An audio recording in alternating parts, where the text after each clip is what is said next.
Bom dia, irmãos. Vamos então dar início ao nosso culto esta manhã, louvando a Deus, agradecendo a Deus por estarmos aqui mais esse momento, essa oportunidade, estarmos louvando ao Senhor. Nós louvamos a Ele, né? E agradecemos por todas as maravilhas que Ele tem feito nas nossas vidas.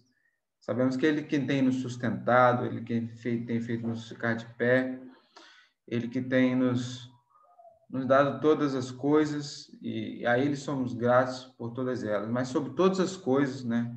Sobre qualquer bem físico ou bênção neste mundo que Ele pode nos dar, sabemos que Ele tem nos abençoado espiritualmente, né? Isso é o que há de mais importante nós, como servos de Deus, bênçãos espirituais. Nós fixamos, né, como diz na passagem lá de Coríntios, 1 Coríntios, nós fixamos os olhos naquilo que não se vê, na eternidade, e não no que se vê. Essa é a nossa esperança como servos de Deus. É uma esperança que tem toda a certeza, porque Deus é fiel para cumprir tudo aquilo que Ele prometeu. Não é homem para que minta, né? Vida eterna, salvação em Cristo Jesus, nosso Senhor, que já veio e há de retornar para a glória de Deus e para a nossa salvação. Amém, irmãos? Então, vamos ler. Antes, vamos orar e depois vamos ler a passagem, né, de primeiro. Curva sua cabeça, vamos louvar, vamos orar ao Senhor. Querido Deus e Pai Todo-Poderoso, nós te louvamos, te agradecemos e te agradecemos por todas as misericórdias, por todas as bênçãos que tu tens derramado sobre nossas vidas.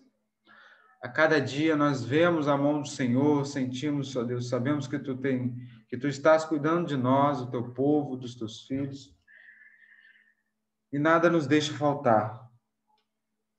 Nós te louvamos, ó Deus, porque tu estás conosco e que em tudo tem cuidado de nós. Pedimos, ó Deus, que o Senhor abençoe a tua igreja aqui em Tocos, a nós, abençoe cada um do teu povo, abençoe os jovens, o andamento da nossa amada igreja, as dificuldades, ó Deus, que enfrentamos nessa pandemia. Tenha misericórdia de nós e ajude-nos a passar por esses dias tão difíceis, agarrados, apegados ao Senhor. Ajude-nos, ó Deus, a não desanimar, mas, ó Deus, permanecer firmes nessa caminhada com o Senhor, louvando ao Senhor, sabendo, ó Deus, que através dessa comunhão contigo, nós somos, ó Deus, abençoados grandemente por isso. O Senhor nos exorta e permanecemos em Ti, mas sabemos que em todas essas coisas somos nós mesmos que somos grandemente abençoados.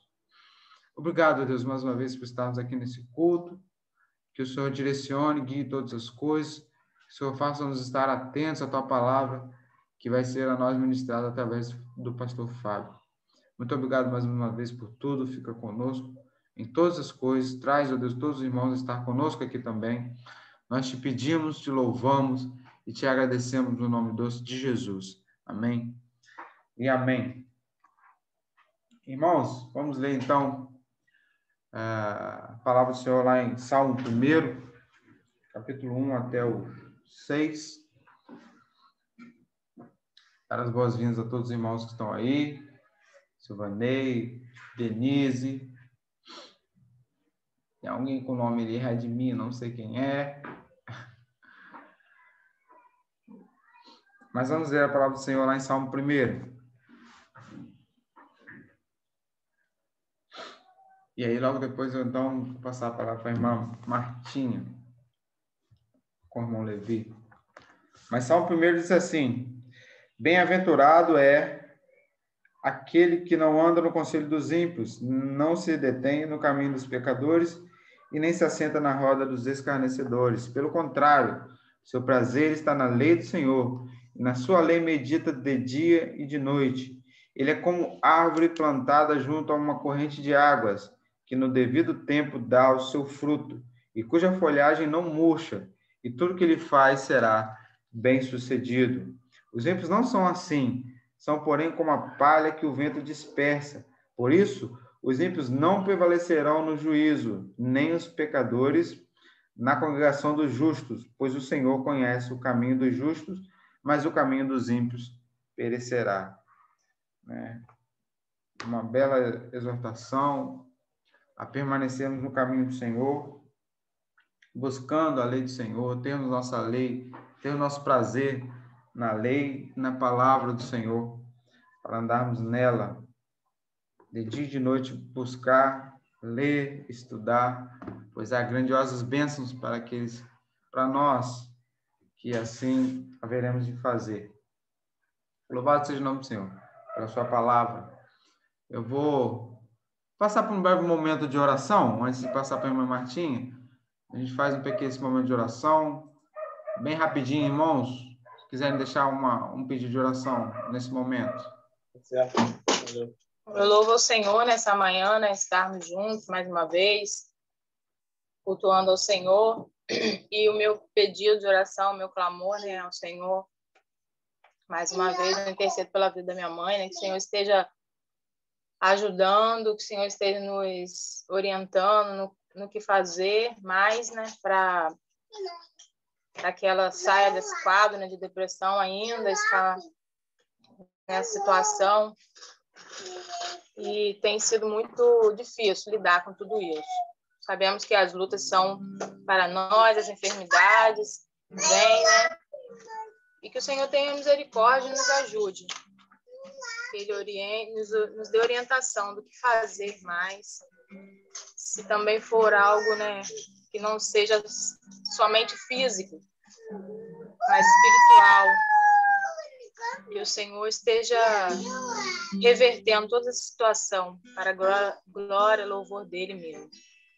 E os demais irmãos, né, que se encontram enfermos, o Senhor esteja ajudando a irmã Neide, né, irmã Zazinho, outros irmãos, né, que talvez nem tenhamos conhecimento. O Senhor os ajude, os fortaleça. Amém. Amém. Pedi pela família de um pastor, ele não é pastor Batista, mas ele faleceu essa semana, pastor, e amigo meu, conhecido da família, pedi pela esposa e pelos filhos, né? E por todos os familiares, com a perda do pastor Roberto.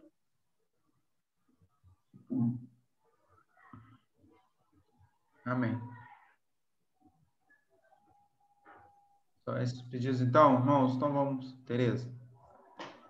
Eu quero continuar pedindo pela minha família, que Deus possa convertê-los ao Senhor, dar a eles o entendimento, né, se assim for da vontade do Senhor, que Deus os chame para a salvação.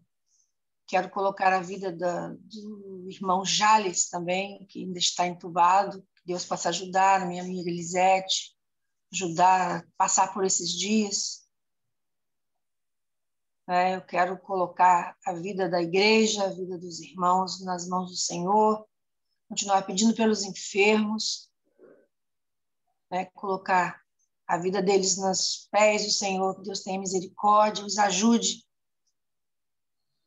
Esse é o meu pedido, que Deus possa, pelo sua vontade, pelo seu querer, Ele possa responder de acordo com a sua vontade. Amém. Então, vamos orar então. Pedir a irmã Tereza que esteja fazendo essa oração pelos irmãos, pela Preta, pelo pastor Roberto, né? E por seus pedidos também. Eu coloco também a minha vida nas mãos do Senhor, né? Louvando a Deus pelo sustento dele, pelas misericórdias. E também que nós venhamos a passar logo, né? Nosso país, nossa nação, por esse momento de pandemia, né, de vacinação, de atraso, toda essa dificuldade aí política que a gente tem vivendo, que tem, né, traz muita dificuldade nessa questão de vacinação, mas que o Senhor esteja abençoando o nosso país também a conseguir logo, né, passar por esse momento.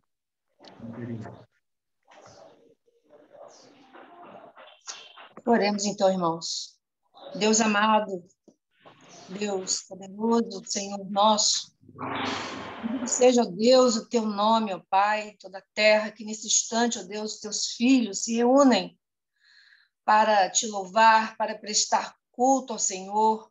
Ó Deus, que seja este momento, ó Deus, momentos, Pai, aos quais o Senhor irá, ó Deus, nos falar, que irá nos corrigir, que irá ouvir as suas petições. Ó Deus, ouça, ó Deus, o clamor do povo, ó Deus, o clamor dos teus filhos, Senhor, segundo as tuas muitas misericórdias, ó Pai. Te pedimos, ó Deus, que o Senhor, ó Pai, esteja, ó Deus, abençoando e livrando, ó Deus, os seus filhos para, ó Deus, o teu trabalho, que eles possam servir ao Senhor, que eles sejam, ó Deus, libertos, ó Pai, de tantas outras dificuldades, ó Deus, que muitas vezes atrapalha, ó Deus, o caminhar contigo, Senhor. Mas o Senhor possa restaurar, avivar, dar o avivamento necessário para continuarmos, ó Deus, com a tua obra, ó Deus, neste mundo, enquanto aqui tivermos, que possamos, ó Deus, ser úteis ao Senhor, sermos instrumentos do Senhor. Te pedimos nesse instante pelos enlutados, ó Deus, a família do pastor Roberto, que faleceu. Que o Senhor ajude, ó Deus, a passar por esses dias, porque são dias terríveis. Então, pedimos, ó Deus, ao Senhor, que o Senhor conforte e console os corações. Não deixe, ó Deus, que ninguém venha se desanimar, mas que fiquem firmes no Senhor, que possam pensar, ó Deus, que somos teus filhos, ó Pai, e que o Senhor está no meio de nós, está conosco até os últimos momentos aqui estivermos, Senhor. Até a vinda de Cristo, o Senhor prometeu isso, que estaria conosco todos os dias. Ajude-os, ó Deus, a entender isso, Senhor. Abençoa, Deus, os familiares, abençoa, Deus, todos, ó Deus, que neste momento estão passando por luto, por tristeza, por doença. Te pedimos pela irmã Elisete, ó Deus, só ajude tua filha, tira, ó Deus, a tristeza, dá que ela possa te seguir, ó Deus, seguir em frente, esperar, ó Deus, pela tua vontade, colocar, ó Deus, o seu pensamento no Senhor, porque o Senhor é dono de todas as coisas, e seu pai é um filho de Deus, e que entendemos isso, Senhor. Então, o Senhor está cuidando dele, Pai. Ó Deus, te pedimos, ó Deus, por todos os outros pedidos, pela irmã Estelita, Senhor, livra, liberta, Senhor. Ó Deus, ajuda, Deus, a tua filha, Senhor, a passar por esses dias, ó Deus, que luta, Senhor, que dificuldades, ó Deus, passamos, Pai, mas o Senhor conhece, ó Deus, aquela pessoa do qual o Senhor fez a sua constituição física, ó Deus, cura para o teu louvor e para a tua honra e para a tua glória. Abençoe os seus filhos, os seus parentes. Ajude-os, ó Deus, a cuidar dela, Senhor. Ó Deus, entregamos ao Pai todos os pedidos, os familiares nossos, todos aqueles que ainda não se converteram, que o Senhor possa falar-lhes aos corações, e, ó Deus, derramar da sua graça salvadora, ó Deus, e eles possam abrir os olhos e escutar a sua voz. Nós colocamos tudo nas tuas mãos, ó Deus. Tu és um Deus presente, tu és um Deus que conforta, que consola, que cura e que salva. Ó Deus, o Senhor é grande e tremendo. Nós nos derramamos aos teus pés, entregamos as nossas vidas, nos colocamos, ó Deus, diante de ti, submissos ao Senhor. Obrigado por tudo, nós te louvamos e te agradecemos, em nome e por amor de Jesus. Amém. Amém. Deus abençoe. Uma Matinha, irmão Levi, cantar, louvar ao Senhor. Deus abençoe. André, querido. Irmãos, nós vamos prosseguir, né, louvando ao Senhor, exaltando o nome do nosso Deus. E nós vamos cantar o cântico Muito Mais de Deus. As misericórdias do Senhor, elas se renovam, né, a cada manhã. Grande é a fidelidade do nosso Deus. E a sua palavra diz que em Efésios 3:20, ora, aquele que é poderoso para fazer infinitamente mais de tudo quanto pedimos ou pensamos, conforme o seu poder que opera em nós. A ele seja glória na igreja, em Cristo Jesus, por todas as gerações, para todos sempre. A esse Deus toda glória, todo louvor, por suas misericórdias, a tua graça, o teu amor sem fim sobre as nossas vidas. Vamos louvá-lo com alegria nessa manhã. As misericórdias do Senhor são a causa de não sermos consumidos, porque as suas misericórdias não têm fim, renovam-se cada manhã.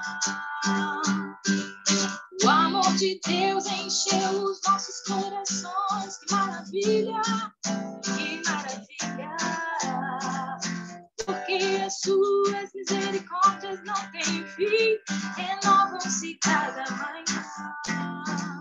E eu sei em quem tenho ouvido, também sei que é poderoso para fazer mais do que tudo que pedimos ou pensamos, mais do que tudo que sonhamos, muito mais para mim e para você, irmão, muito mais de Deus. Mais do que tudo que pedimos ou pensamos, mais do que tudo que sonhamos, muito mais para mim e para você, irmão, muito mais de Deus.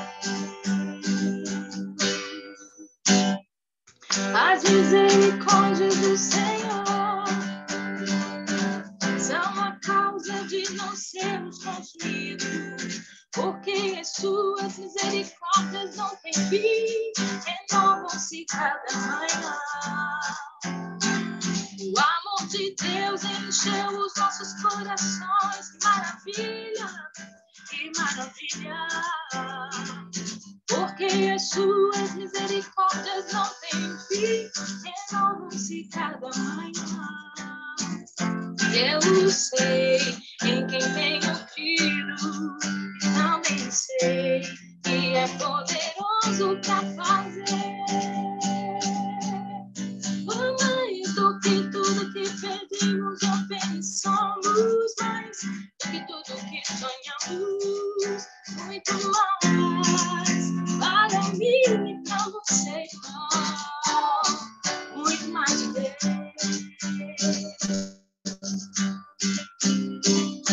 Mais do que tudo que pedimos ou pensamos, mais do que tudo que sonhamos, muito mais para mim e para você, irmão, muito mais de Deus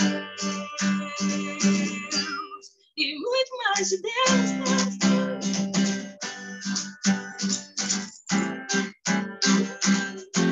Muito mais de Deus.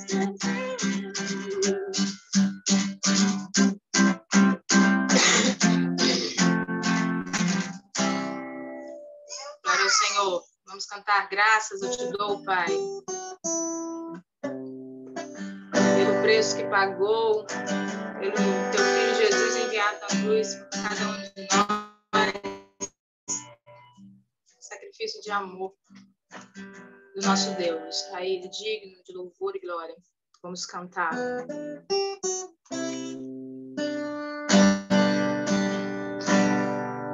Graças eu te dou, Pai,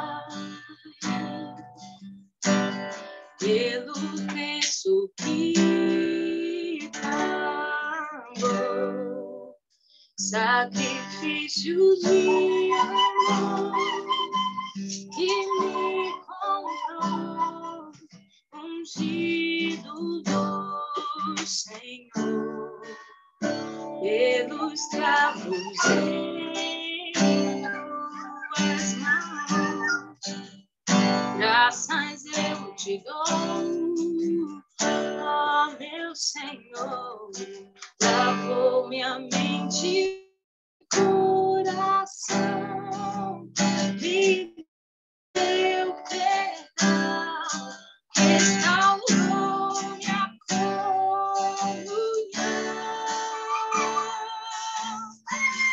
Digno é o Senhor,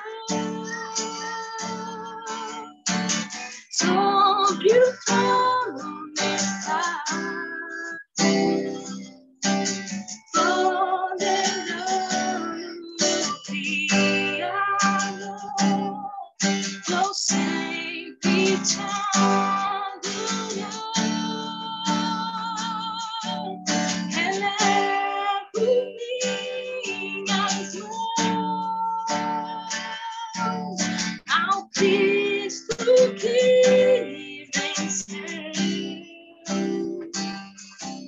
Morreiros em Deus morreu por mim.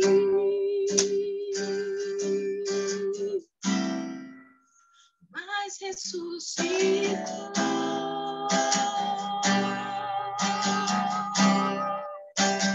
Digno é o Senhor,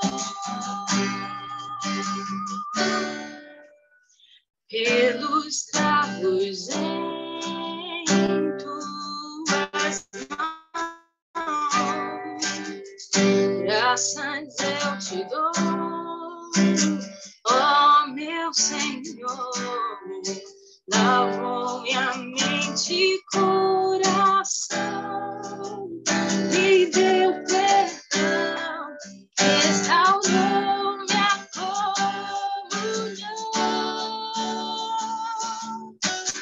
Digno é o Senhor,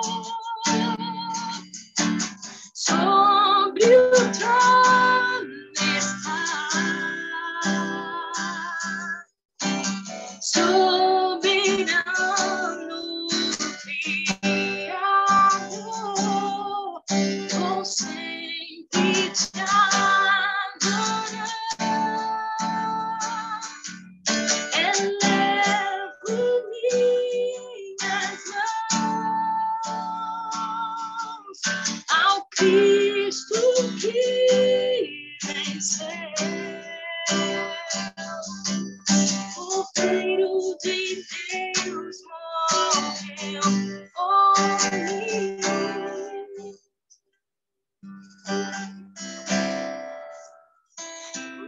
Ressuscitou.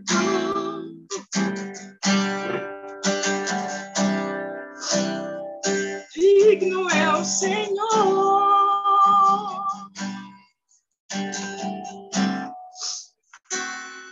aleluia.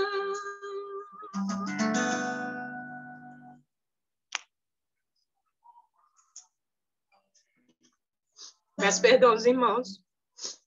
Irmão Fagner. Amém. Amém. Deus abençoe, irmã Martim, irmão Levi. Vamos então dar continuidade, irmãos. Pastor Fábio, então, Deus abençoe, nos guie. A palavra do Senhor.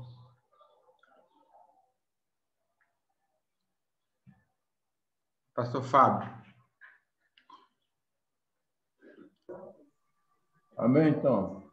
Amém.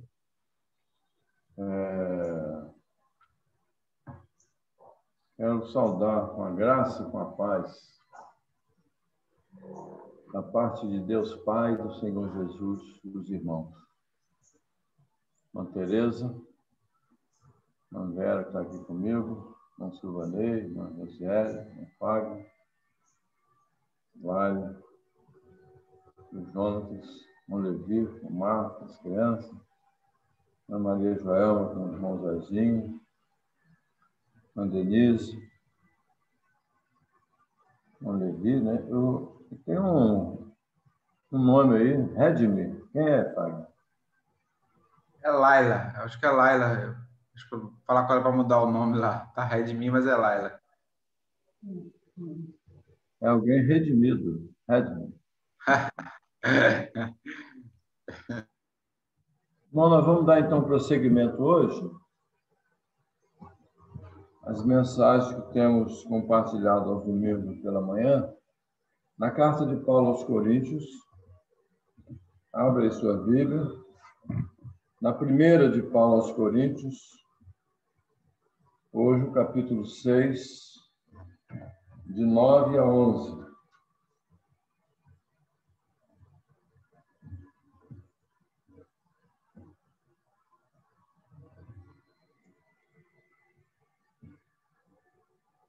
Capítulo 6, de 9 a 11, da primeira de Paulo aos Coríntios.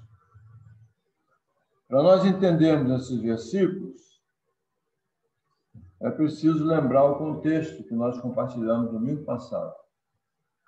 Os irmãos, na sua vida prática, isto é, no processo de santificação, eles estavam deixando a desejar, e muito. Então, o que é que Paulo vai fazer? Ele vai passar teologia para eles. É o que eu tenho compartilhado com os irmãos. A vida de santidade, de santificação, é preciso muita teologia. E o nosso tema é exatamente a necessidade de convicções claras. E nos nossos dias, muitos chegam a dizer: para que tanta teologia? Não querer teologia é não querer Deus. Porque teologia teo é estudo. Teo é Deus. E logia, logos, é estudo. Teologia é tudo que envolve o conhecimento de Deus. Deus Pai, Deus Filho, Deus Espírito Santo, a obra de Deus, quem Ele é, o que Ele fez, está fazendo, vai fazer. Tudo isso é preciso ficar muito claro em nossa mente. Só assim a gente não vamos deixar de pecar, não, mas a gente vai superando as dificuldades do dia a dia, deixando para trás, né, todo esse passado e aprendendo, né, como viver de maneira que glorifique a Deus, de maneira digna do Evangelho. Aqueles irmãos, então, como eu disse, eles estavam deixando a desejar. Eles estavam pegando questões que envolviam o relacionamento dele na igreja e levando isso para tribunais humanos, pessoas que não decidem as coisas conforme o Evangelho, conforme a Bíblia. Então, estavam vivendo uma vida, né, de contradições e de enfrentamentos na justiça. Quando Paulo chegou a dizer: não há ninguém sábio aí para resolver essas questões. Então, nesse contexto, eu vou ler os versos 7 a 8 para os irmãos entenderem. Ele diz assim: o só existir entre vós demandas já é derrota para vós outros. Por que não sofreis antes a injustiça? Por que não sofreis antes o dano? Mas vós mesmo fazeis a injustiça e fazeis o dano, e isto aos próprios irmãos. Aí ele vai entrar com ensinos que precisam ficar bem definidos e bem claros na nossa mente e no nosso coração. Versos 9 a 11. Ou não sabeis que os injustos não herdarão o reino de Deus? Eles estavam cometendo injustiça. Não vos enganeis, nem impuros, nem idólatras, nem adúlteros, nem efeminados, nem sodomitas, aqueles que a vida é só vivida para o prazer deste mundo. Nem ladrões, nem avarentos, nem bêbados, nem maldizentes, nem roubadores herdarão o reino de Deus. tais foste alguns de vós. Vocês foram, no passado, alguma dessas coisas. Mas vós vos lavastes, mas fostes santificados, mas fostes justificados em o nome do Senhor Jesus Cristo e no Espírito do nosso Deus. A necessidade de convicções claras. Deixa a Bíblia aberta e vamos orar. Pai, pedimos que pelo Teu Espírito, toda esta passagem e outras que vamos trazer para a nossa meditação sejam entendidas, mais ainda, colocadas em prática por cada um de nós. Só assim teremos uma igreja saudável, uma igreja que vive para a honra, para a glória do Teu nome. Ajuda-nos, então, trazendo luz pelo Teu Espírito. Oramos em nome de Jesus, que é a própria luz. Amém? E amém. Então, no capítulo 5, nós vimos a questão da disciplina na igreja e que ela deve ser aplicada de forma adequada. Por que estavam assim? Por que tantas igrejas estão assim? Porque aqueles irmãos tinham perdido de vista algumas realidades imprescindíveis a todo cristão. Todo cristão deve conhecer estas coisas. E o nosso contexto de hoje, como igreja, já dizia John Stott, há alguns anos atrás, quando escreveu um livro sobre 2 Timóteo, que dá o título de Tu, porém, dizia ele que nós vivemos dias de muita confusão teológico-doutrinária. Por isso, essas milhares e milhões de denominações religiosas, cada um interpreta de uma maneira, mas ninguém, na verdade, tem convicções. E é isso que nós precisamos. A primeira coisa, então, que não pode ser perdida de vista, é que Cristo deve estar no centro das nossas atenções. Nós não podemos perder de vista Cristo em momento algum. Cristo, ele se encarnou na figura histórica de Jesus de Nazaré, quando ele perguntou aos discípulos: o que dizem as pessoas acerca de mim? Cada um dizia uma coisa. E vocês? Então Pedro tinha a convicção, ele disse: tu és o Cristo, o Filho do Deus vivo. Ele se encarnou, ele tomou a forma humana, se fez um homem de maneira perfeita, como foi. Ele tomar o nosso lugar, pagar o que devíamos à lei e ao pecado e ao próprio Deus, satisfazendo ao próprio Deus, ao pecado que exigia a morte. Ele morreu para calar a boca do pecado e também morreu para poder nos unir, né, a Ele. Então, isso não pode ser perdido de vista.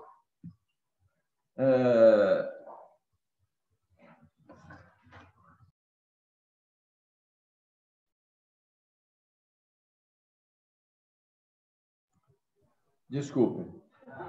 Então, a segunda coisa que não pode ser perdida de vista por nenhum cristão é que nós estamos hoje debaixo do poder santificador do Espírito Santo. Que ninguém descreia nessa verdade. Que o Espírito, a despeito de nós e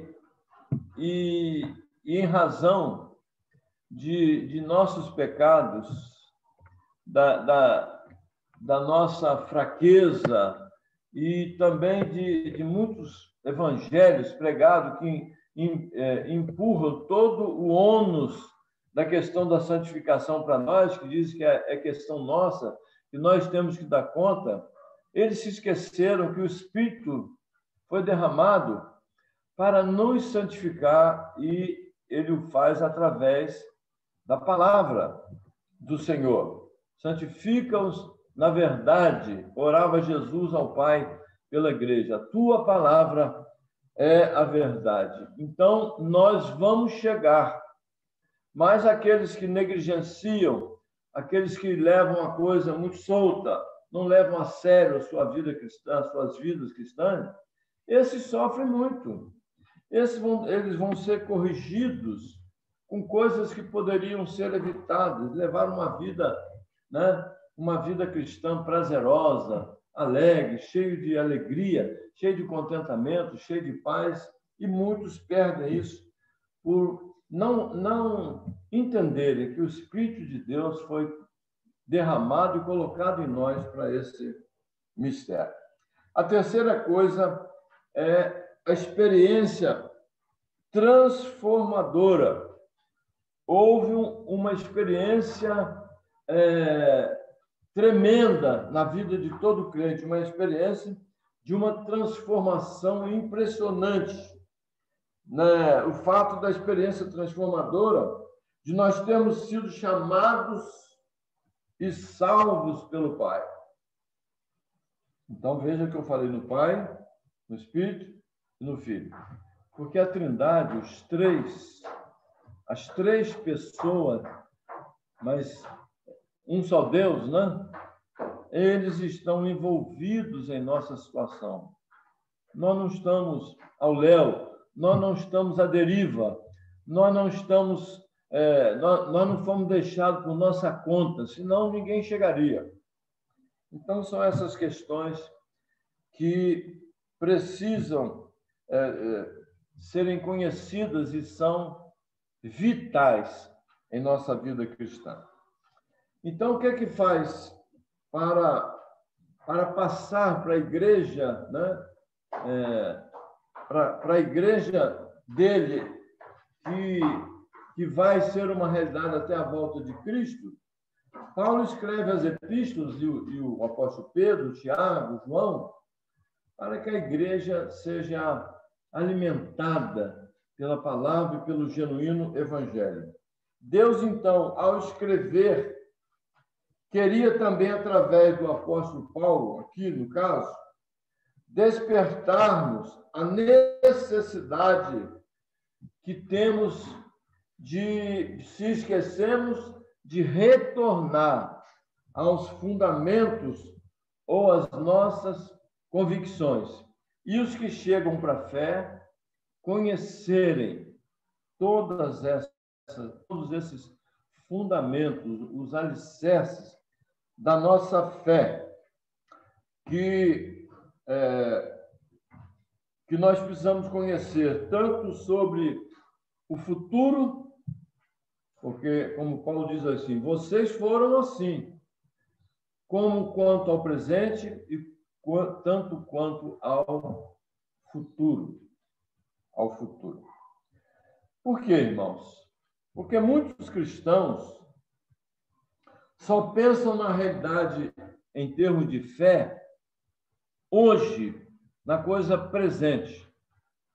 Se estão passando por dificuldades, por problemas, por aflições desta vida, eles ficam presos ao presente.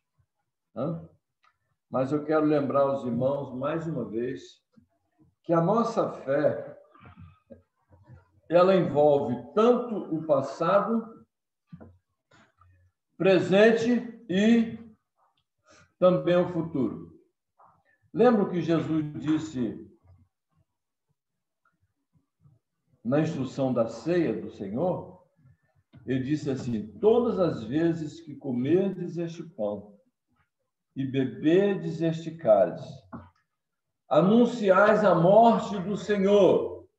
Todas as vezes que comerdes este pão e bebedes o cálice, presente ali na ceia, anunciais a morte do Senhor, passado, até que ele venha, futuro. Percebe?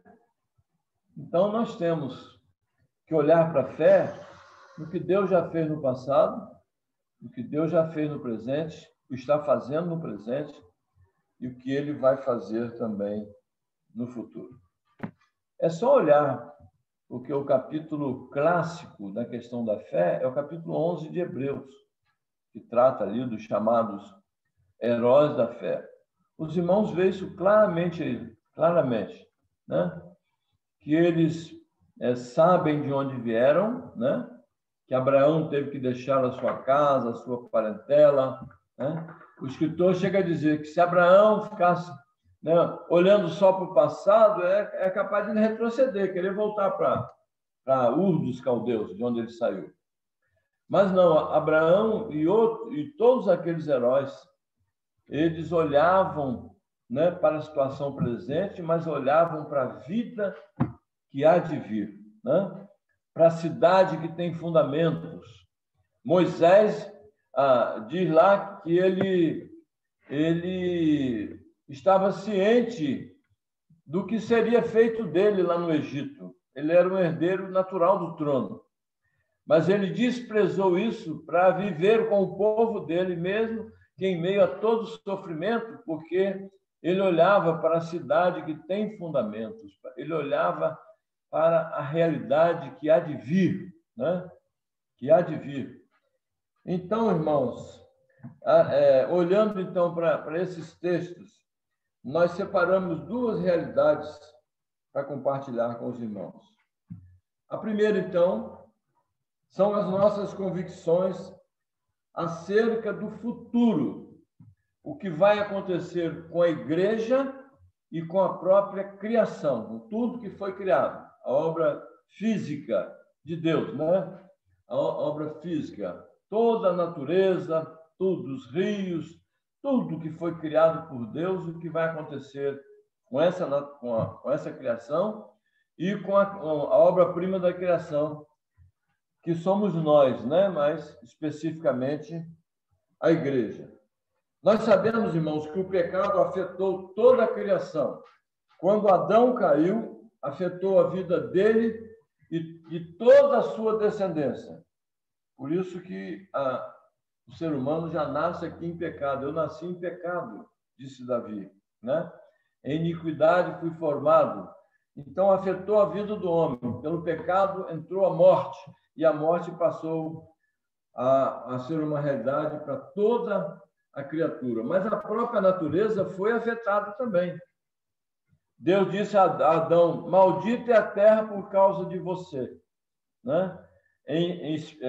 Disse que surgiriam espinhos e abrolhos, quer dizer, coisas tristes de se ver numa natureza que foi criada por Deus e que tudo era bom, como o próprio livro de Gênesis nos informa. Essa semana mesmo houve um problema no navio lá no Oriente, tiveram que despejar milhões de líquidos que matam a natureza, matam os peixes, afetam as praias. Isso não era assim quando Deus criou. Então, o pecado afetou toda a criação. Mas Deus, irmão, é poderoso para fazer nova todas as coisas, como ele mesmo disse. Hoje estava pensando sobre essa realidade. Eu acho que aconteceu o que aconteceu com a criatura humana e com a natureza, porque não foi criado ainda em Cristo. Por isso é que o crente, ele é uma nova criação, porque foi criado em Cristo. E isso não vai ser desfeito nunca mais. Então, Deus é poderoso. Por exemplo, no livro de Romanos, volta a sua Bíblia assim um pouco, Romanos 8, de 18 a 25. A gente não percebe isso, né? Não é uma coisa perceptível. A gente vê a tristeza, mas a natureza, irmãos, está gemendo, como nós, aguardando o fim de tudo que é triste na vida humana. Então, diz assim Paulo, Romanos 8, 18 em diante, porque para mim tenho por certo que os sofrimentos deste tempo presente não podem ser comparados com a glória a ser revelada em nós. É assim que nós vencemos, irmãos, os sofrimentos de hoje, olhando para a glória que vai ser finalmente revelada em nós quando da volta gloriosa de Jesus. É olhando para aquele futuro que o presente, as aflições do tempo presente são amenizadas, né? E são encaradas. Versículo 19, a ardente expectativa da criação física, aguarda a revelação dos filhos de Deus. Por quê? Porque não vai acontecer nada na natureza sem que antes aconteça com a gente. Pois a criação, versículo 20, está sujeita à vaidade, não voluntariamente, mas por causa daquele que a sujeitou. A natureza ficou assim por causa do pecado, por causa do pecado do primeiro, de Adão. Na esperança de que a própria natureza será redimida do cativeiro da corrupção. Quer dizer, ela está se deteriorando cada vez mais, né?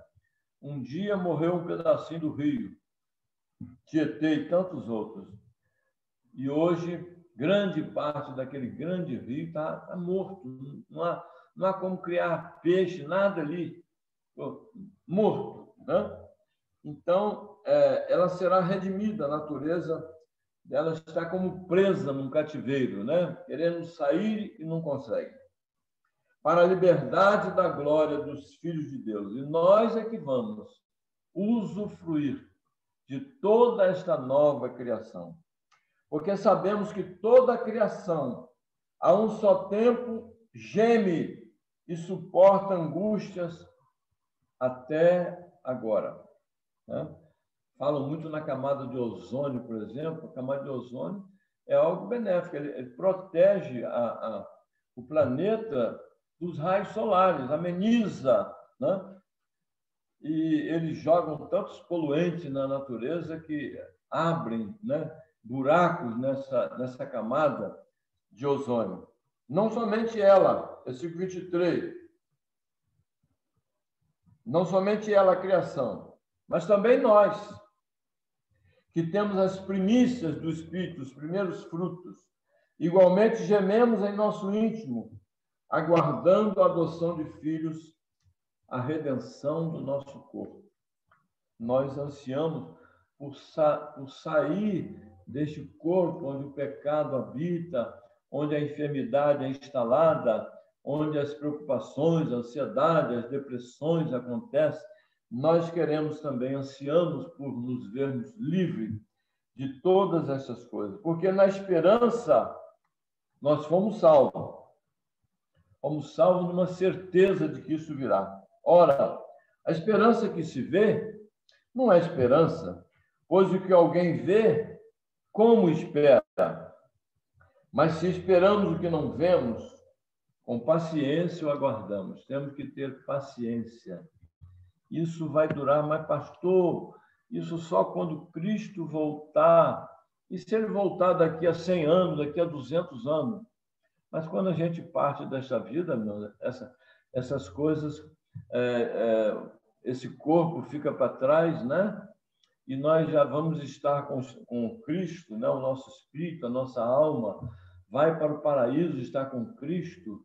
Já é um avanço muito grande, já é uma antessala da glória, até que Cristo volte, né? Mas lá mesmo a vida lá é muito e muito superior daqui. Lembra que Paulo falou? Tenho desejo de partir e estar com Cristo, que é infinitamente melhor. Ele falou disso dentro de uma prisão. Pois bem, irmãos, Deus, então, é poderoso. Vamos, no livro do Apocalipse, agora avancemos lá para o último livro, Apocalipse 21, né? Quase no fim da revelação da palavra de Deus, Apocalipse 21, dos versos de 1 a 5, João repete, em outras palavras, a mesma coisa. Ele diz assim: vi novo céu. Ele já viu isso. Isso vai ser realidade para nós no futuro, mas para Deus já é uma realidade presente. Esse filme João viu. Vi novo céu e nova terra, pois o primeiro céu e a primeira terra passaram e o mar já não existe. Vi também a santa cidade, que é a igreja, a nova Jerusalém, que descia do céu da parte de Deus, ataviada como noiva, adornada para seu esposo, que é Cristo Jesus. Então ouvi grande voz vinda do trono, dizendo: eis o tabernáculo de Deus, né? Tabernacular, habitado, com os homens. Deus habitará com eles. Eles serão povos de Deus, e Deus mesmo estará com eles. E lhes enxugará dos olhos toda lágrima, e a morte já não existirá. Já não haverá luto, nem pandemia, nem coisa nenhuma, nem pranto, nem dor, porque as primeiras coisas passaram. E aquele que está sentado no trono disse: eis que faço nova todas as coisas. E acrescentou ainda: escreve, porque essas palavras são fiéis e verdadeiras. Quem mostrou isso a João é poderoso para mostrar um dia a toda a igreja, do primeiro ao último convertido aqui, para a glória do Senhor. Então, já vimos as passagens falar no reino de Deus e de seu Cristo. Paulo, irmãos, faz menção em quase todas as suas epístolas da questão do reino de Deus. O que é isso? É Deus reinando sobre tudo e sobre todos, né? Ele já reina sobre os seus filhos, né? Ele é o nosso rei, Jesus. Então, Paulo fala, por exemplo,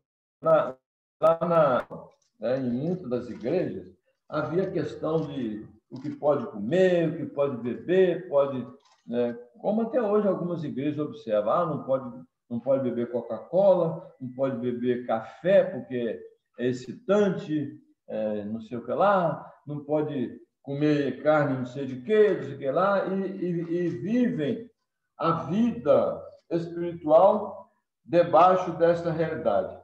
Paulo escreve, então, em Romanos, capítulo 14, 17, e diz assim: porque o reino de Deus não é comida, isso são coisas, são picuinhas, desculpe a expressão, são coisas muito pequenas para estar sendo discutida no seio da igreja. No seio da igreja, a gente deve procurar isso aqui, ó, porque o reino de Deus não é comida nem bebida, mas justiça e paz e alegria no Espírito Santo. Estas são as manifestações do reino de Deus. Se essas coisas não são manifestas numa denominação religiosa, ali não tem nada de reino de Deus.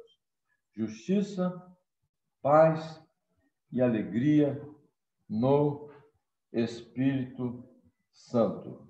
Aqui mesmo, na 1 Coríntios, capítulo 4, versículo 20, ele diz assim: porque o reino de Deus consiste não em palavra, mas em poder. Porque haviam lá, né, na igreja, os judaizantes, os judeus, perturbando a cabeça dos irmãos, né? Falando um monte de coisa que tem que ser feita, deixar de ser feita. E Paulo diz assim, ó, eles falam muito, mas não se vê poder nenhum na igreja, nessa igreja dele. Então, Paulo diz, não, o reino de Deus não consiste em palavra, mas em poder, né? Vermos vidas sendo transformadas dia a dia.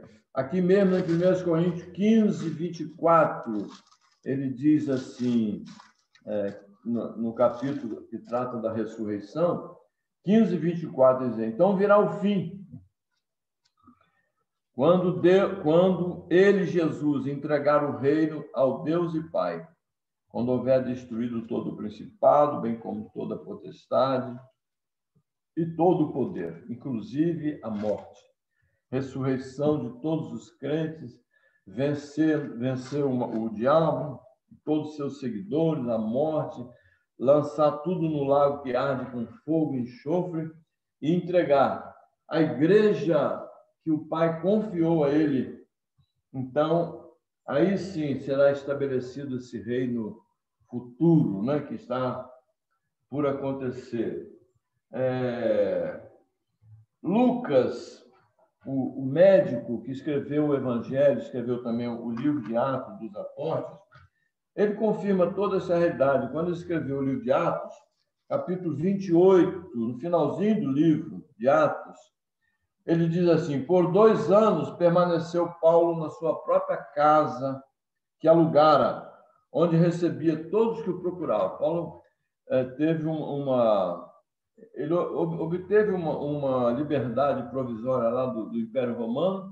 Ele alugou uma casa em Roma e ali recebia todos que o procuravam para ensinar-lhe as coisas de Deus, pregando o reino de Deus e com toda a intrepidez, coragem, sem impedimento algum, ensinava as coisas referentes ao Senhor Jesus Cristo. Jesus, quer dizer, antes de Lucas e Paulo falar dessas coisas, Jesus veio proclamando este evangelho do reino. Lucas 4:43. Lucas, Evangelho 4:43.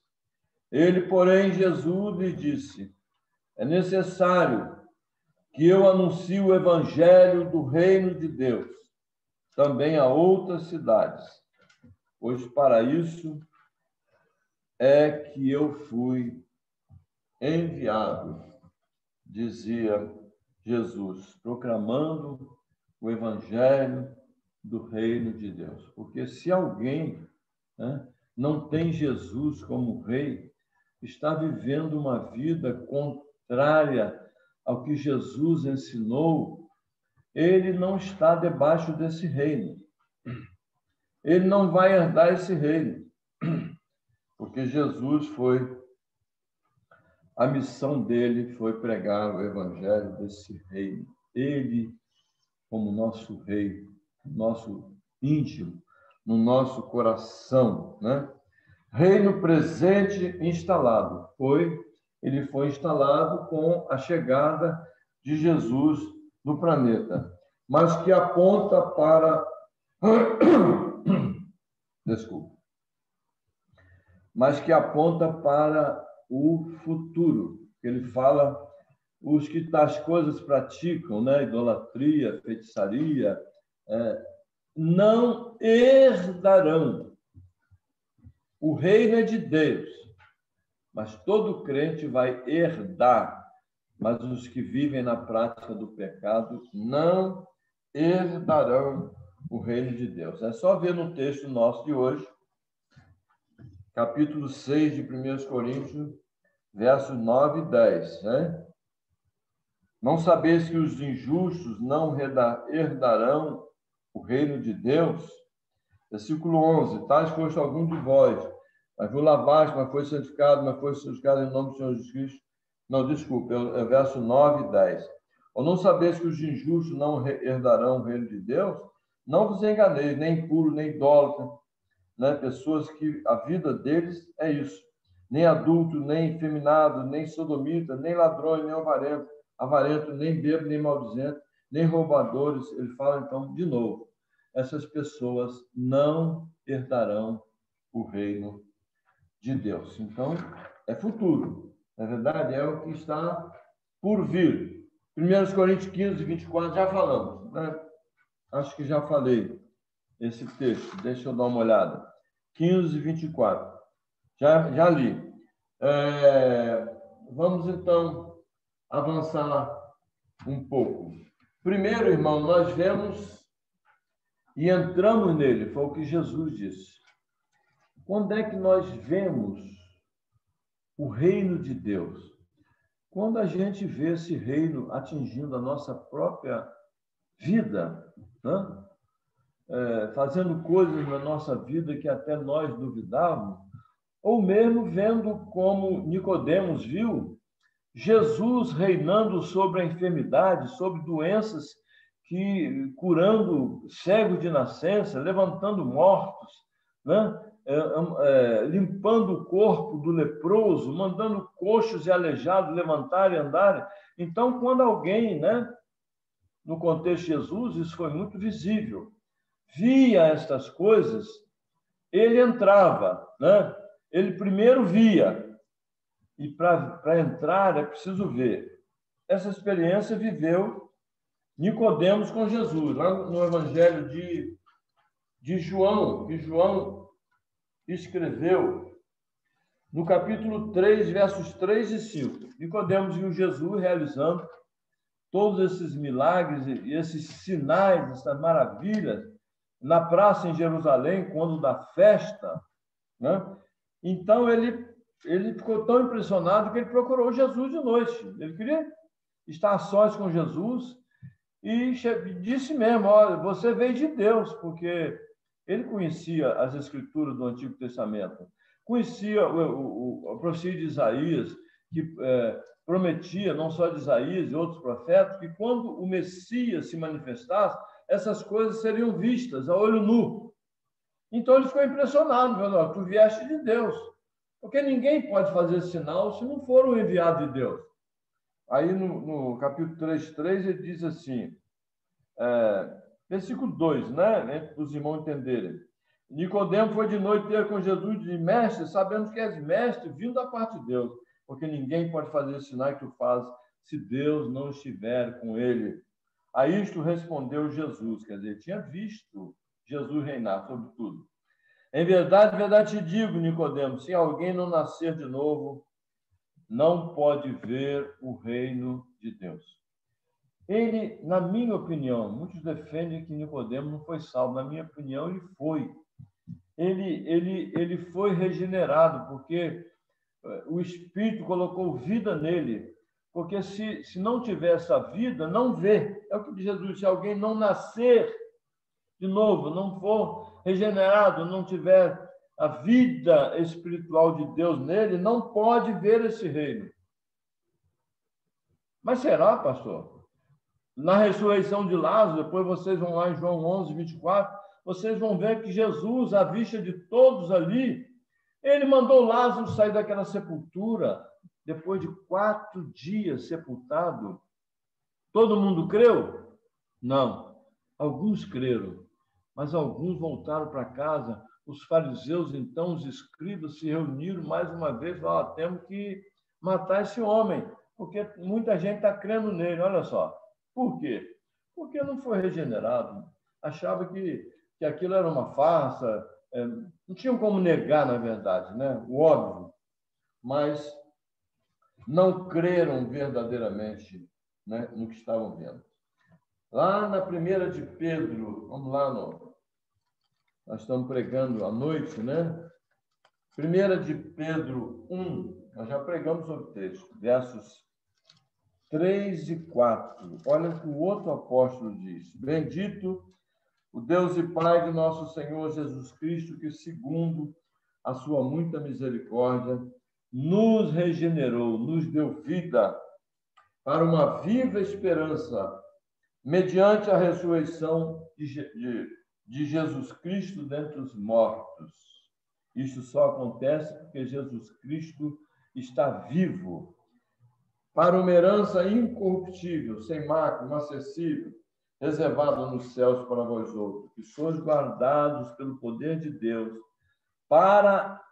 mediante a fé, para a salvação preparada para revelar-se no último tempo. Pedro está falando da salvação como um todo. A nossa alma, o nosso espírito já foram salvos.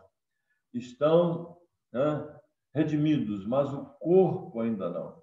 Então, Paulo está dizendo que nós somos guardados pelo poder de Deus e, mediante a fé, a gente vai, né, vai pacientemente esperando a redenção do nosso corpo, a salvação de tudo, de todo o nosso, uma salvação completa, né? Alma, espírito e também o nosso corpo.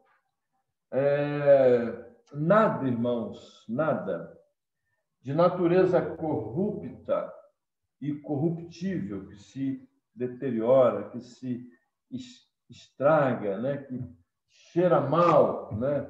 Aos olhos de Deus e do verdadeiro crente, nada de natureza corrupta e corruptível entrará nesse reino. Volta lá o texto de 1 Coríntios, capítulo 6.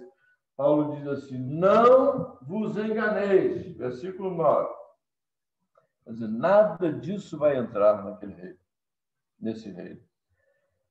Ou não sabeis que os injustos não herdarão o reino de Deus? Não vos enganeis, né? Nem impuro, nem idólatra, nem adulto, nem efeminado, sodomita, né?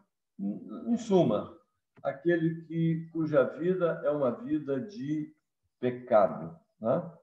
Uma vida de pecado. Não vos enganeis. A primeira, irmãos, e a segunda lista, elas são semelhantes. Paulo já tinha dado uma lista. Volta assim no capítulo 5 de 1 Coríntios, versículos 10 e 11. Ele diz assim: refiro-me com isso não propriamente aos impuros deste mundo, ou aos avarentos, ou roubadores, ou idólatras, ou neste caso teria que ser do mundo. Quer dizer, Paulo, quando manda a igreja corrigir lá um irmão, ele diz: eu não estou me referindo a essas pessoas, estou me referindo a pessoas que estão dentro da igreja. Mas agora vos escrevo que não vos associeis com alguém que, dizendo-se irmão, for impuro, avarento, idólatra, maldizente, beberrão ou roubador. Com esse tal, nem ainda comais, não se juntem a estes. Essa lista, então, é bem semelhante à outra, né, que Paulo mencionou aqui no capítulo 6, que nós estamos estudando. A igreja, irmãos, é um sinal do reino de Deus. Que é a igreja? Somos nós. Que é uma igreja verdadeira? Aqueles que se deixam reinar por Jesus Cristo. Não aceitam nada fora do que Jesus Cristo ensinou e depois autorizou, né? Revelou aos seus apóstolos que escreveram as Escrituras. Não aceitam nada fora das Escrituras, né? Por quê? Porque não foi ensinado pelo rei, né? E seria um traidor, como Judas, né? Traiu o Senhor. A igreja, então, é uma manifestação, é um sinal do reino, né? É um sinal do reino. Se cada um de nós olhasse para o passado, a gente vai ver, né, de onde nós fomos tirados. Não é só olhar para a vida de Paulo, de Pedro, de Abraão. Não pensa que eles foram, né?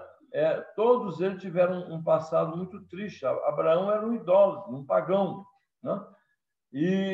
Mas olhar também para a nossa e ver, porque se a gente não vê mudança na nossa própria vida, tem coisa errada, né?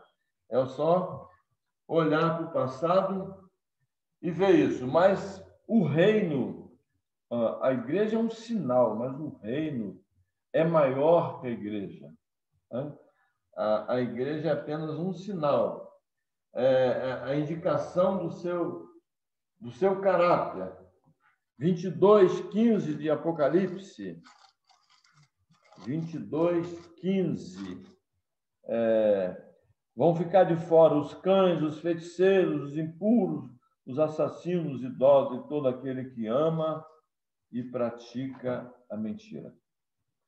Porque quando há um irmão, uma irmã vivendo um tipo de vida assim, ou não é crente, vai desistir, vai abandonar, ou se for crente, vai cair em si, vai se arrepender e vai querer voltar à sua comunhão, né?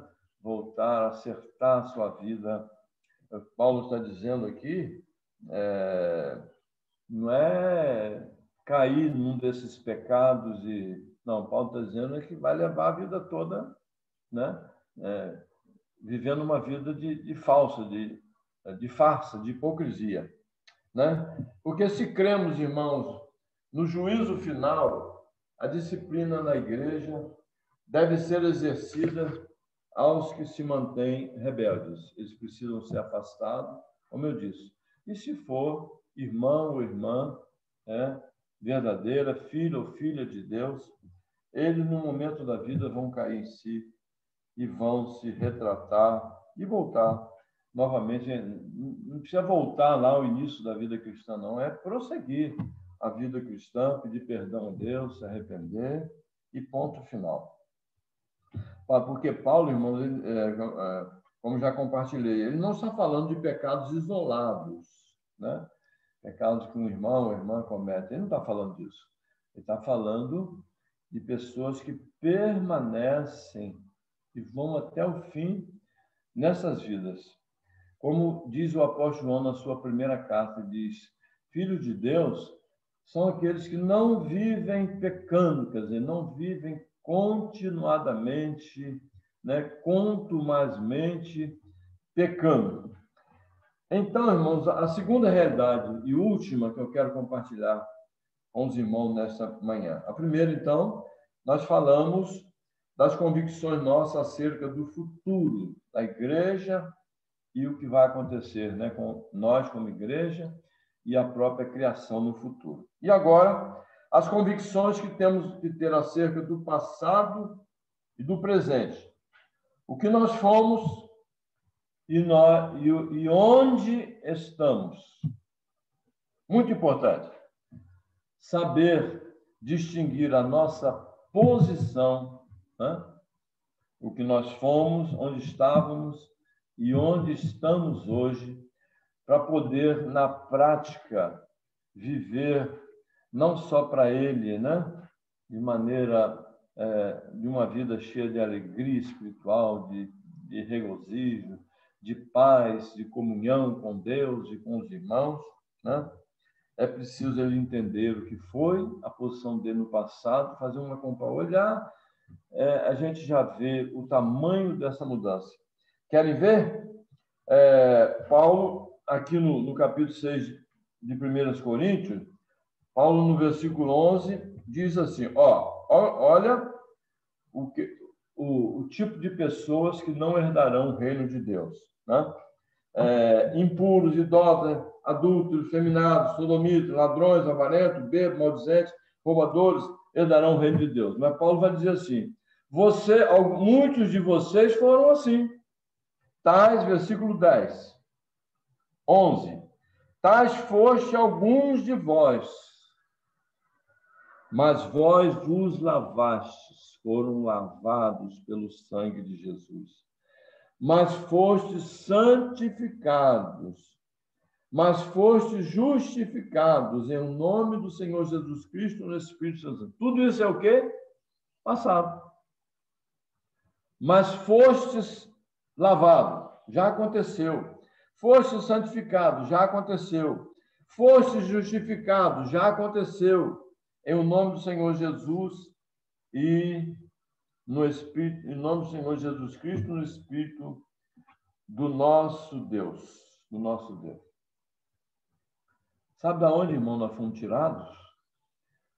Quando Paulo escreve aos Colossenses, a igreja que estava sendo assolada pela religião do ocultismo, pela religião que ensina que só aqueles que tiverem uma sabedoria que só é revelada a um grupo, também pelos religiosos judeus, né? Que estavam infernizando a vida da igreja, querendo demovê-los da vida cristã verdadeira. O que Paulo faz?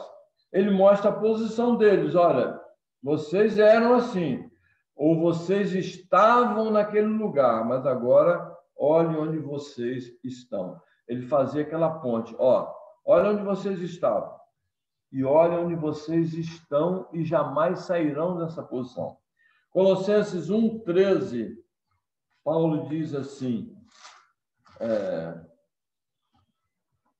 percebe o método de Paulo para tirar da cabeça dos irmãos as heresias, as doutrinas erradas, que só leva para uma vida de promiscuidade, de pecado. Ele diz assim, ele, o Pai, o contexto é Deus o Pai, versículo 12, dando graças ao Pai que nos fez idôneo a parte que nos cabe na herança do santo. Ele, Deus, isso já aconteceu com todo crente verdadeiro. Ele nos libertou do império das trevas. Toda religião falsa são trevas, não levam ninguém a lugar nenhum, não enxergam nada, né? Nem um palmo adiante. Império das trevas é o império do pecado e da morte. Ele nos libertou do império das trevas e nos transportou para onde? Para o reino do Filho do seu amor. Vocês eram cidadãos do reino do pecado e da morte, trevas, mas agora vocês são cidadãos do reino da luz, da vida de Jesus Cristo. Percebem a diferença? Essa foi, uma vez o pastor Seu dizendo que essa é a maior viagem. A maior viagem, ele deu uma comparação que já existe aviões que levam um cidadão daqui lá para o fim do mundo em 1 hora, né? Eles voam quase a velocidade da luz. Mas ele disse assim, a maior viagem que alguém pode passar por ela é aquela que ele é transportado do reino das trevas para o reino do Filho do seu amor. E é verdade, porque isso tudo, irmãos, se redunda numa realidade. Nós somos frutos da graça de Deus. Nós fomos, se não todas aquelas coisas, pelo menos alguma, pelo menos uma, né? Daquelas tristezas do reino da morte, do pecado, né? Mas normalmente vivíamos em muitos desses pecados. Mas agora, e se nós fomos transportados daquele reino para o reino do Filho do seu amor, pelas mãos de Deus, não há outra maneira de explicar senão afirmarmos que nós somos frutos da graça de Deus. Da graça de Deus. Olha a vida de Saulo de Tarso, né? Olha a vida de Saulo. Ele matava cristãos como nós, mas depois ele deu a sua vida pelo cristianismo, né? Não para nos salvar, Jesus é quem nos salva, mas ele deu a vida dele para que o evangelho avançasse e um dia pudesse chegar onde chegou, né? Onde chegou até nós. Mas não devemos olhar para a vida de Saulo tão somente.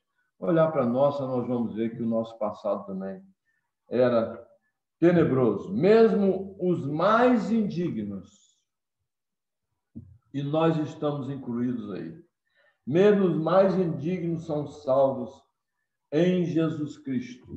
Aqueles irmãos coríntios e também nós, né? Os que vivem em Tocos, os que vivem em Campos, os que vivem por toda sorte de lugar, que pertencem à igreja verdadeira de Jesus Cristo. Vamos a um exemplo maravilhoso. Havia um parlamentar famoso, respeitado, no parlamento inglês, ele chamava-se William Wilberforce. Ele viveu a vida toda dele tentando passar no parlamento uma lei que, por fim, aconteceu abolindo a escravidão, né? A abolição da escravatura, porque muitas pessoas ganhavam muito dinheiro vendendo pessoas, né? Vendendo escravos para seus senhores, né? Compravam a preço de banana e vendiam, né? E ganhavam muito dinheiro. Um desses homens que ganhavam o mais famoso escravagista, né, chamava-se John Newton. William Wilberforce, ele era o parlamentar, né, que lutou pela abolição. E John Newton era um que tinha um famoso comércio de escravos, e era muito rico por isso, comerciante de escravos. O John Newton foi convertido a Cristo e largou aquela vida de venda de escravos, de venda de pessoas. E esses homens se encontraram na vida. O John Newton, que era o vendedor de escravo, convertido, ele veio a se tornar um amigo por excelência do William Wilberforce. E mais, ele foi pastor de William Wilberforce. Pastor de William Wilberforce, né? Que lutou pela escravidão. Pastor e amigo desse homem. Eram inimigos. Mas agora o vendedor de escravo é amigo e pastor. Que nome nós podemos dar a essa mudança? Senão graça, né? Graça. Eu fico, às vezes, não sei se uns com críticas construtivas e outros, às vezes, destrutivas. Eu sou acusado de falar muito na graça de Deus. Mas vendo o evangelho genuíno, né? A mudança que Deus opera na vida de cada crente, não tem outra explicação senão a graça de Deus.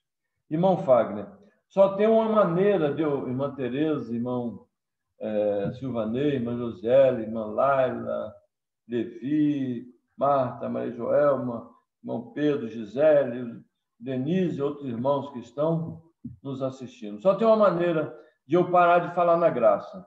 É eu fechar a Bíblia. Porque a Bíblia, irmãos, é graça do princípio ao fim. Sabiam? No princípio, criou Deus os céus e a terra. Nós fomos criados pela graça, porque Deus sabia o que ia acontecer com Adão. Sabia que ele ia se entristecer com a raça humana. Mas ele fez isso para mostrar a suprema graça, como Paulo diz aos Efésios, em Cristo Jesus. E a Bíblia termina, né, falando sobre a graça de nosso Senhor Jesus Cristo seja com todos os irmãos. Mas foste lavados, foste santificados, foste justificados em nome do Senhor Jesus e no Espírito de nosso Deus. Todos esses textos, fostes santificado, foste justificado, foste lavado. Tudo isso, irmãos, está no tempo, na língua grega, que foi escrito no Novo Testamento, no tempo passado. O tempo verbal chamado é auristo, tempo perfeito. O que é isso? É algo que já foi feito e ninguém desfaz isso. Os que foram lavados, santificados, justificados, no nome de Jesus e no Espírito nosso Deus, eles podem escorregar um pouco aqui e ali na sua caminhada cristã, e pecamos mesmo todos os dias, mas jamais alguém pode nos tirar desta posição que ocupamos diante de Deus, né? Foste lavado em nome do Filho, Jesus Cristo, no Espírito Santo do nosso Deus. As três pessoas estão envolvidas em nossa salvação. Por isso, nós vamos chegar. Tais fostes assim, mas agora vocês mas agora somos assim. E eu termino, irmãos, com um texto que eu queria que todos os irmãos abrissem, um texto maravilhoso. Paulo escrevendo a Tito, depois de 2 Timóteo, ele escreve a Tito, que era um representante apostólico de Paulo. Ele tinha autoridade de Paulo para representá-lo nas igrejas, para ensinar o evangelho junto às igrejas, né, daquela região. Paulo escreve a Tito e diz para Tito o seguinte: e diz, na verdade, para toda a igreja, e aqui nós concluímos, capítulo 3, de 3 a 7. Ele diz assim: pois nós também, outrora, passado, éramos nécios, desobedientes, desgarrados, escravos de toda sorte de pecado, paixões e prazeres, vivendo em malícia e inveja, odiosos e odiando-nos uns aos outros.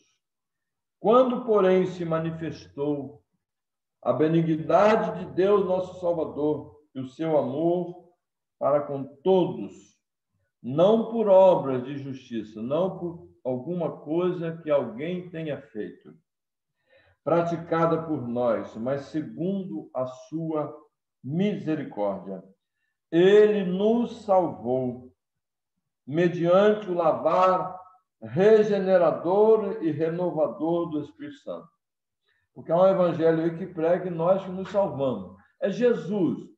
Mas nós temos que botar a mão no leme do barco, senão o barco não anda. Né?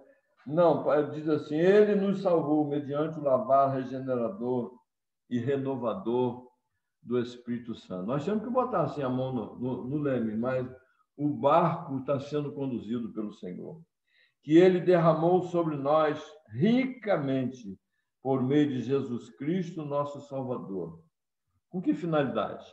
A fim de que, justificados por graça, nós fomos justificados, totalmente perdoados, passado, presente e futuro, e colocado em nós a justiça de Jesus, tudo por graça. Nos tornemos seus herdeiros futuro, segundo a esperança da vida eterna. E que Deus nos abençoe, irmão. Que Deus faça com que essas coisas aprendidas se tornem reais em nosso dia a dia. Vamos orar. Pai, abençoa, Senhor, esse momento, esses minutos que passamos aqui, de forma que isto altere o rumo de nossas vidas, que precisam ser alterados dia a dia, para que ainda alguns pecados que temos negligenciado a confissão e o perdão do Senhor sejam por nós trazidos para a luz e feitos assim. Que isso se torne real na nossa vida. Só assim, Senhor, teremos convicções de que pertencemos ao Senhor. Muito obrigado pela vida da igreja, todas as nossas mazelas. O Senhor usa de misericórdia a cada manhã e a sua graça que não nos deixa. Ó Deus, obrigado pela fé. Obrigado pela palavra do Senhor. Obrigado pela vida desses irmãos que estão conosco aqui compartilhando nessa manhã. Pedimos, na verdade, por toda a igreja, muita misericórdia sobre todos nós. Em nome de Jesus, nós oramos. Amém. Que o Senhor nos abençoe e nos guarde, que o Senhor faça resplandecer o seu rosto sobre nós e tenha muita misericórdia de nós, que o Senhor sobre nós levante o seu rosto e nos dê sempre muita alegria espiritual, muita paz interior e paz com os irmãos, né? Comunhão, em nome do Pai, do Filho e do Espírito Santo. Amém, amém e amém. Monfagner. Deus abençoe, irmãos. Estamos, então, encerrando. Não esquecendo os irmãos que mais tarde teremos culto, né, pastor, às 19 horas. E corações silenciosos, então, estamos terminando. Amém, irmãos?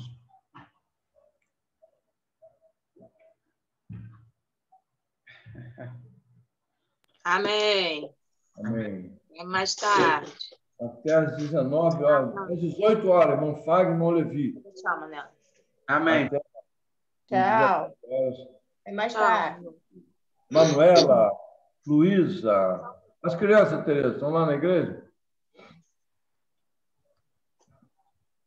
Está tendo, então, culto infantil lá? Hoje eles começaram o culto infantil pela manhã. Ah, tá. Vão começar hoje.